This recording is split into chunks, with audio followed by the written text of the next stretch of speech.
Are you overwhelmed by the holidays? Are you overwhelmed in being a caregiver? Wow. Well, I want to talk to you about that. I'm Dr. Edward Smink, the author of The Soul of Caregiving, a caregiver's guide to healing and transformation. Do you know, we as caregivers are notorious in not caring for ourselves. We eagerly reach out to help others, but we don't spend time with ourselves. And I question that. Why don't we do that? You know, I have a career of over 40 years as a caregiver, and I had to learn how to care for myself.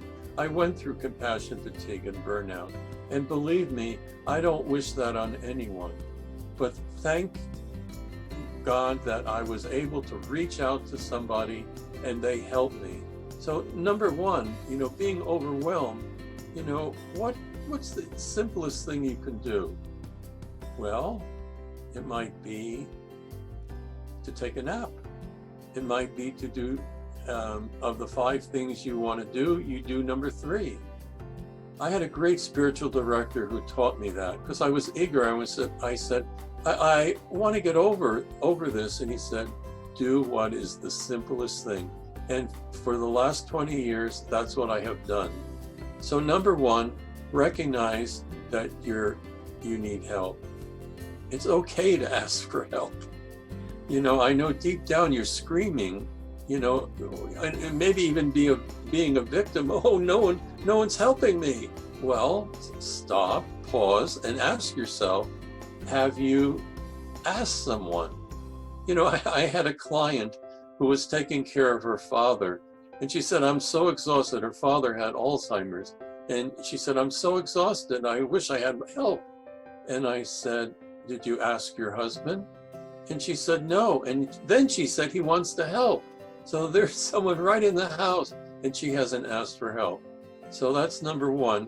We don't have to do it all by ourselves. And the question is, where do we learn that? Where do we learn that we have to do everything ourselves? So that's number 1. The second thing is to do something that can help you and be energized. It might be, gee, I'm going to take a night out with the guys, or I'm going to go out with the girls. You know, it might be having a hair done or going to the gym. You know, all these little things can help us pause. And that's the secret, to pause and to reflect on what's going on inside of us. Sometimes we have to leave a situation, and that's okay too. We may have to take 2 or 3 days off. So who will help us? Or if we're working in a particular situation, you know, how do we ask our teammates, you know, to fill in if we're not feeling well? And that's the second thing. You know, it's difficult for us to acknowledge with our peers what we're feeling.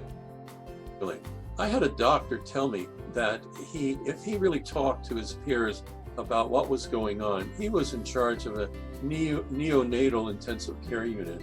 And he said, if I really talked to them about my experiences, they would think I was a bad doctor. Can you imagine? So I want you to think about just those 2 things for the holidays. You can do what you need to do and not live up to the expectations of the culture or even your own false expectations. So who hugs the hugger? That's the question. And I'd like to leave you with that. And I'm Dr. Edward Smink.